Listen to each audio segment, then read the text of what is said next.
Shalom, shalom! Que a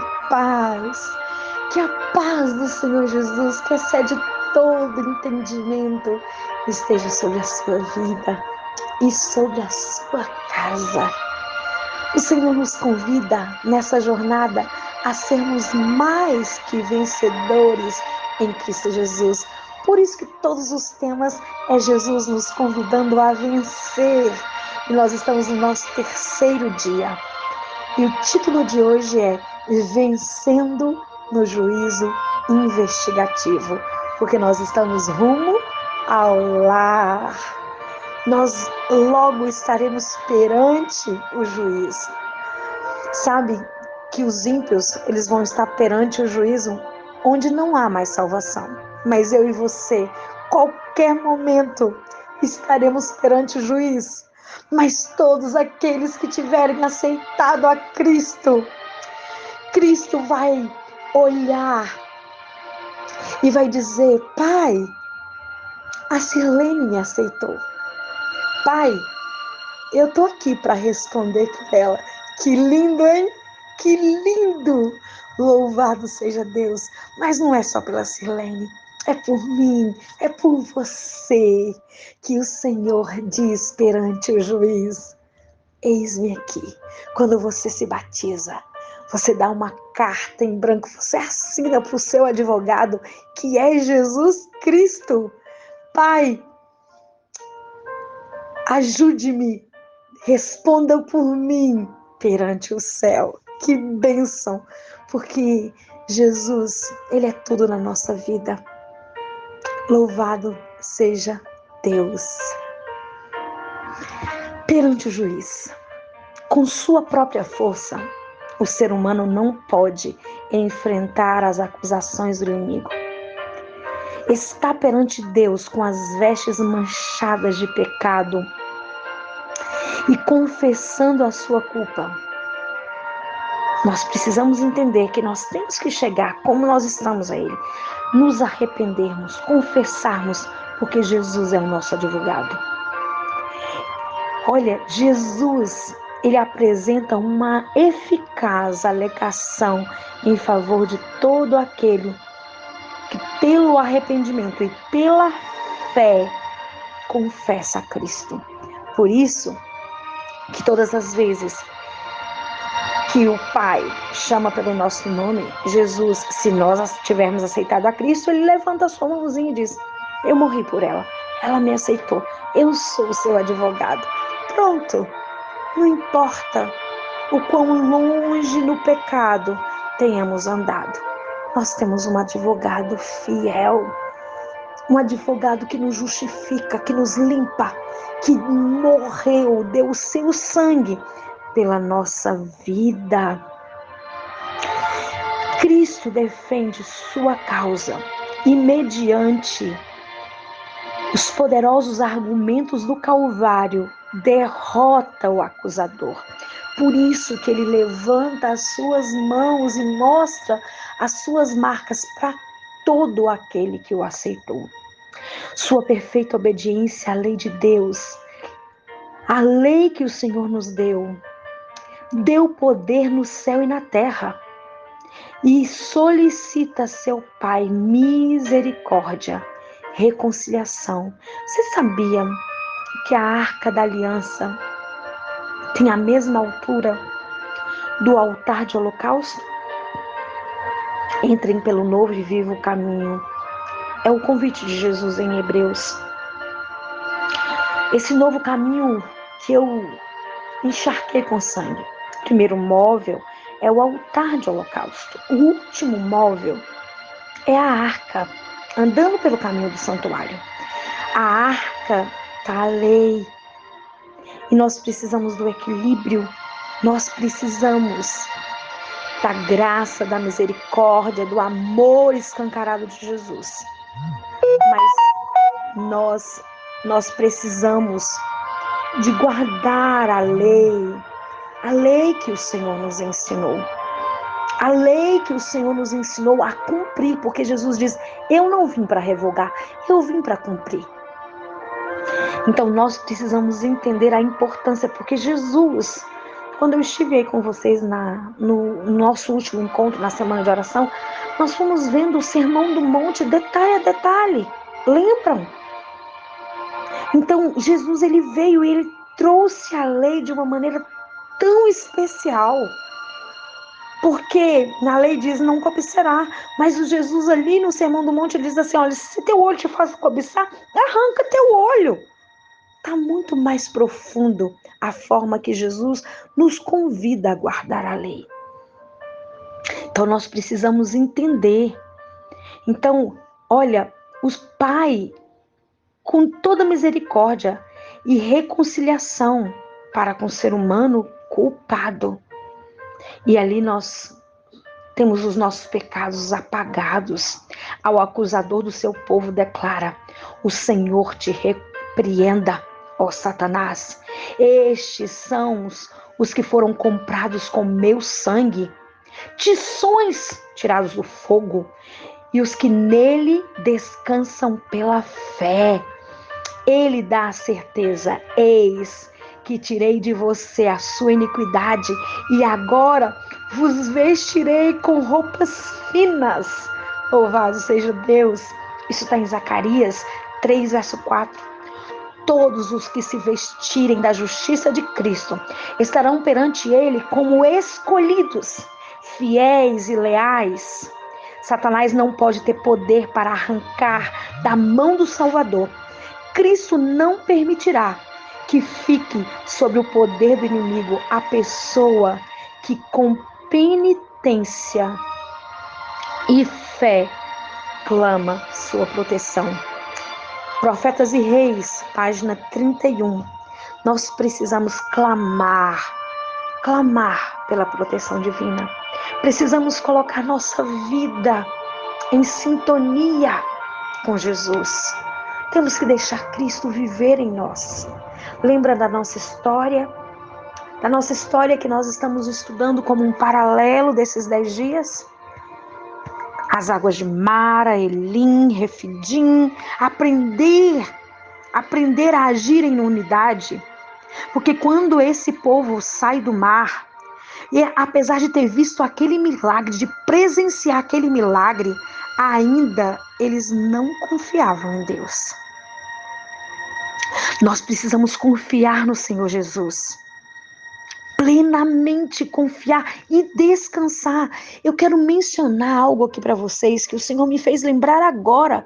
Confiar e depender.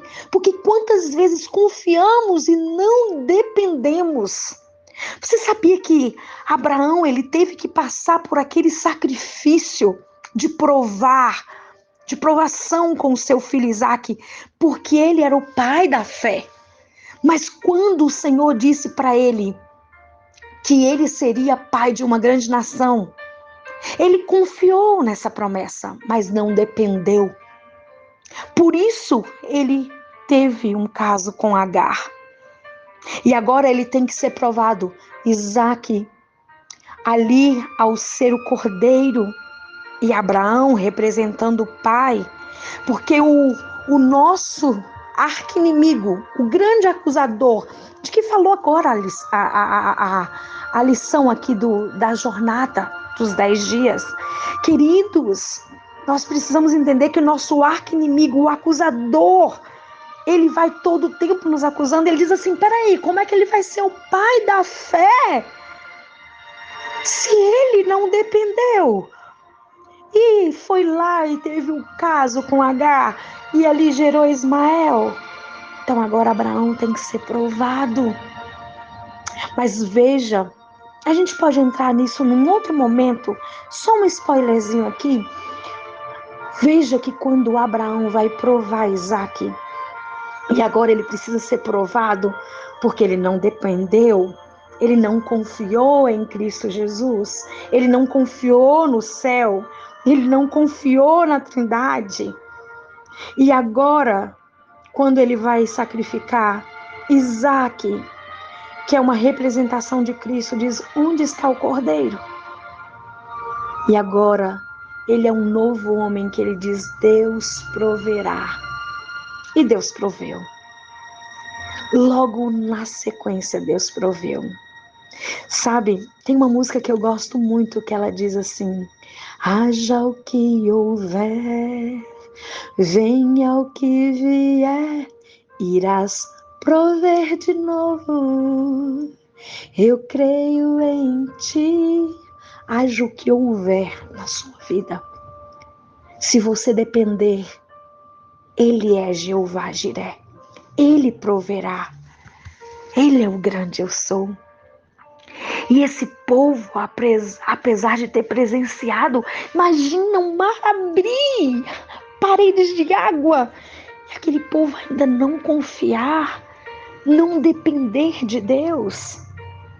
Agora 3 dias, queridos, eu queria que vocês entendessem, por que vocês acham que Jesus deixou que 3 dias eles ficassem sem água, clamando por água? Homens, mulheres, velhos, crianças, os animais.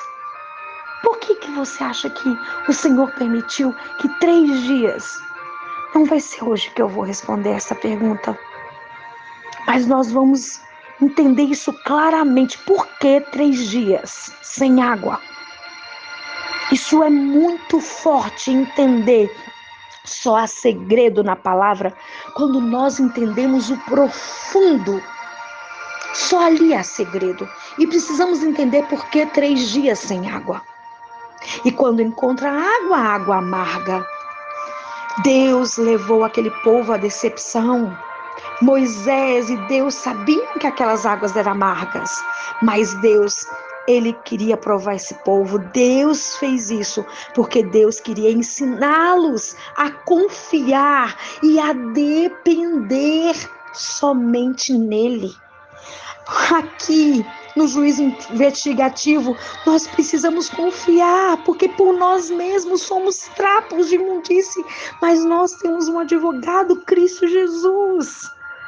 Ele sabia que viriam muitas decepções.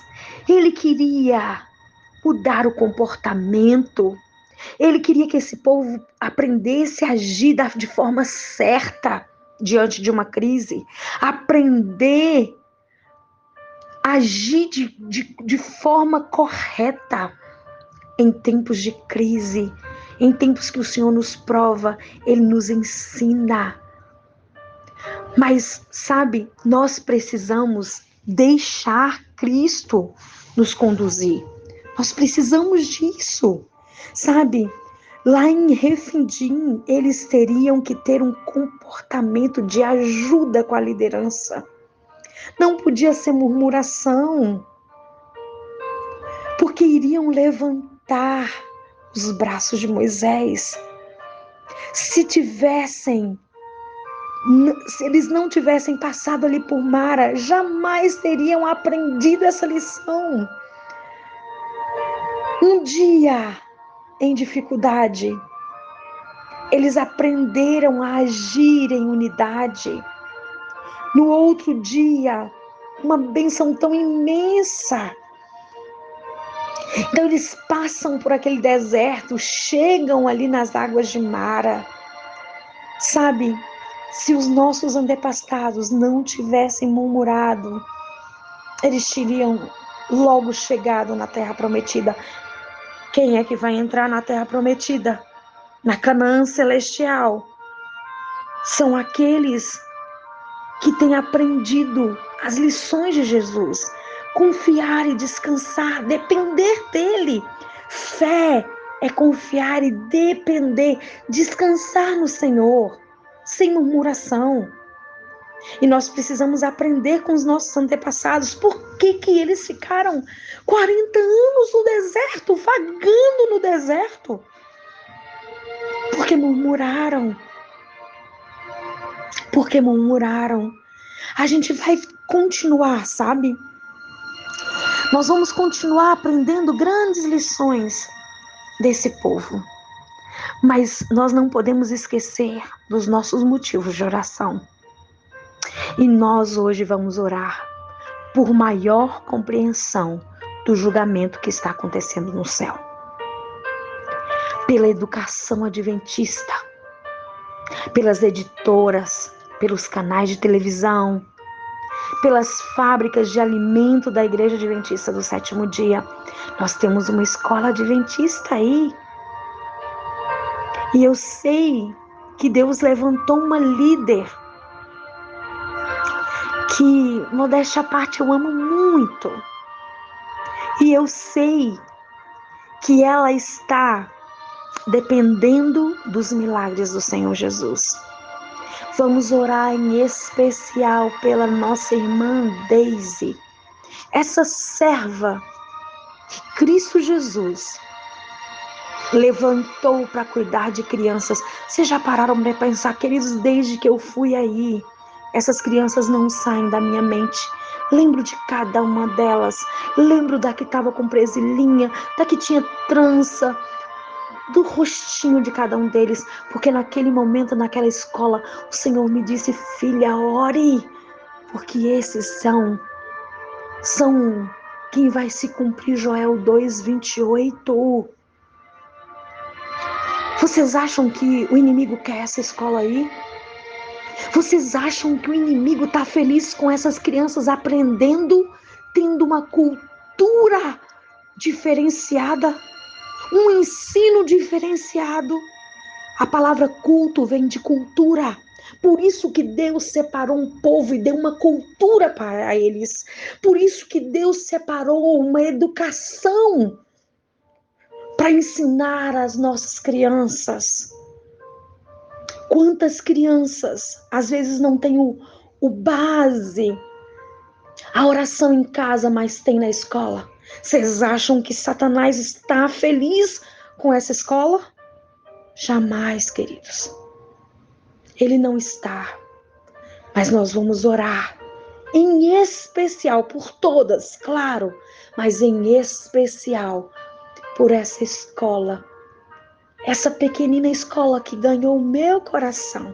Eu louvo a Deus, porque terei momentos com essas crianças mais uma vez. E tenho orado por elas. Então nós temos que entender esses motivos, é muito importante. E não podemos esquecer dos nossos 5 amigos.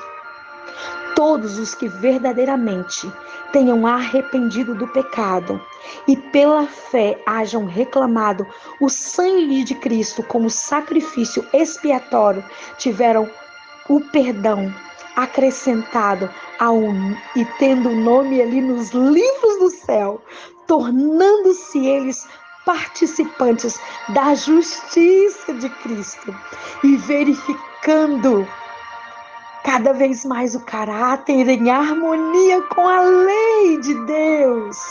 Seus pecados serão riscados e eles próprios considerados dignos da vida eterna. Cristo em seu santuário está fazendo isso por nós. Louvado seja Deus. Página 113.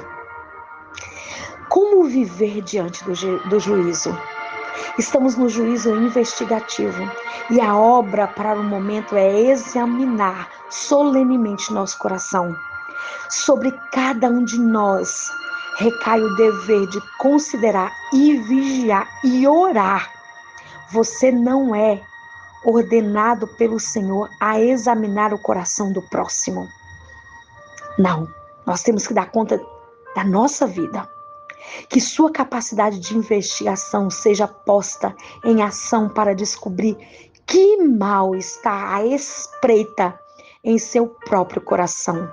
Que os defeitos de caráter que há em você, que há em mim, meu irmão, que nós possamos enxergar com Cristo nos confrontando. Que o trabalho de Cristo, ele precisa ser feito em sua própria casa. Ação missionária. A ação missionária que Cristo te quer para o dia de hoje é buscar atender a alguma necessidade dos 5 amigos que você está orando, ou dos 5 familiares. Surpreenda-os com uma ajuda intencional. Em 1844, nosso grande sumo sacerdote, entrou no lugar santíssimo do santuário celestial. Quero fazer aqui uma interrupção. Queridos, eu agradeço tanto a Deus por aquela semana que nós tivemos de examinar nas minúcias o santuário. Cristo, ele fez uma obra e ele ainda está fazendo. Ele começou essa obra em 1844, mas ele ainda está fazendo. Os casos dos justos mortos estão sendo passados em revista diante de Deus, e qualquer momento será eu e você. Quando essa obra completar, o juízo deve ser pronunciado sobre os vivos, sobre nós. Quão preciosos, quão importantes esses momentos solenes. Cada um de nós tenha um caso pendente no tribunal de Cristo, nós possamos dizer: Senhor, limpa-me. Confesse em voz alta, arrepende. Qual é o nosso estado neste tempo terrível e solene? Qual é o nosso estado? Sabe, eu sei que você estuda a lição da escola sabatina, e a lição da escola sabatina de semana passada, ela teve o juízo investigativo. Ela teve, de uma forma muito especial, mostrando. E eu percebi algo tão especial, porque ali mostrou salmos dizendo que hoje o cálice que nós provamos, que é derramado, é com mistura. E imediatamente, quando eu estava estudando a lição, Cristo me lembrou que lá em Apocalipse diz que o cálice vai ser sem mistura. Você entende que hoje o cálice é com misericórdia? E logo nós vamos provar de um cálice sem mistura. Imagina! Então, em nome de Jesus, nós precisamos entender isso. Eu quero abrir. Abra comigo Salmos, só para a gente dar uma relembrada nessa parte da lição. Salmo 75. Olha que o que o Senhor nos mostra aqui. Verso 7. Mas Deus é o juiz. Olha só, a um abate e ao outro ele exalta. Verso 8. Porque na mão do Senhor há um cálice cujo vinho é tinto e está cheio de mistura. Essa mistura é porque não é o cálice da ira que vai ser derramado, como diz lá no Apocalipse. Esse cálice aqui tem mistura, tem misericórdia, e ele dá de beber. Então a misericórdia é o tempo que nós temos para confessar, irmão. Todos, olha só, mas as escórias dele, todos os ímpios da terra as sobrevirão e beberão. Então, nós precisamos entender sobre essa misericórdia do Senhor, que Ele nos dá esse tempo, porque o cálice está sendo derramado com misericórdia. Mas, olha, logo será sem misericórdia. E por isso que nós temos que entender isso. Leia Apocalipse 14, verso 10. Eu vou ler com vocês. Eu vou abrir aqui e vou ler com vocês. Nós precisamos entender que agora é com mistura. E logo será sem mistura. Quantas coisas têm nos passado nessa terra. Mas tem a mistura, tem a misericórdia do Senhor Jesus. Logo não terá. Então veja, também este beberá do vinho da ira de Deus, que se deitou, não misturado. Então aqui é sem mistura. No cálice da ira, e não será atormentado com... E será atormentado com fogo e enxofre diante dos santos anjos e diante do Cordeiro. Que nós possamos entender o juízo investigativo, entender a misericórdia e a graça do Senhor Jesus. Basta confessarmos, arrependermos do nosso pecado. Amanhã eu quero Eu quero que vocês entendam muito em especial o que Paulo nos chama a entender sobre essa história que nós estamos meditando em um paralelo, que é a história desse povo, do nosso povo, dos nossos antepassados. Por que passaram 40 anos no deserto? Será que eu e você estamos vagando e não usufruindo dessa misericórdia de Cristo? Não estamos sendo curados para curar, salvos para salvar? Quando Cristo morreu na cruz, Ele nos salvou da condenação do pecado. Quando nos arrependemos de nossos pecados e confessamos, Ele nos salva da culpa e do poder do pecado. E em breve, por ocasião do seu retorno, Ele eliminará totalmente o pecado. Atualmente, Cristo intercede por nós no santuário celestial.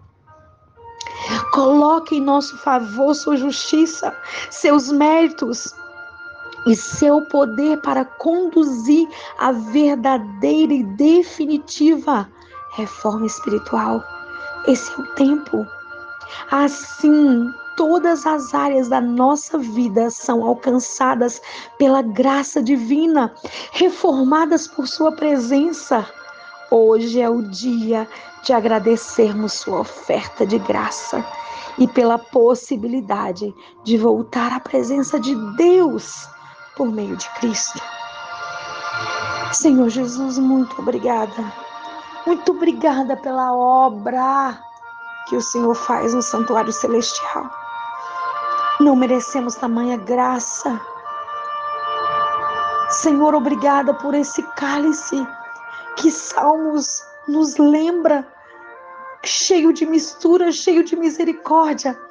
Mas, Senhor, nós não poderemos tomar desse cálice da ira sem mistura. Esse foi feito somente para Lúcifer e seus anjos. Mas todos aqueles que não aceitarem a tua graça, teu sangue, não aceitarem o teu favor neste momento dentro do santuário, sendo o nosso juiz, sendo o nosso advogado. Oh Senhor, tem misericórdia do povo que dorme. Em nome de Jesus, nos ajude a acordar desse sono, Pai. Os discípulos que andaram com o Senhor 3 anos e meio dormiram naquele momento mais solene quando o Senhor estava no Getsêmani. Não nos deixe dormir, Pai. Nos acorde, que esses 10 dias sejam um divisor de água nas nossas vidas, em nome de Jesus. Amém. Até amanhã, queridos.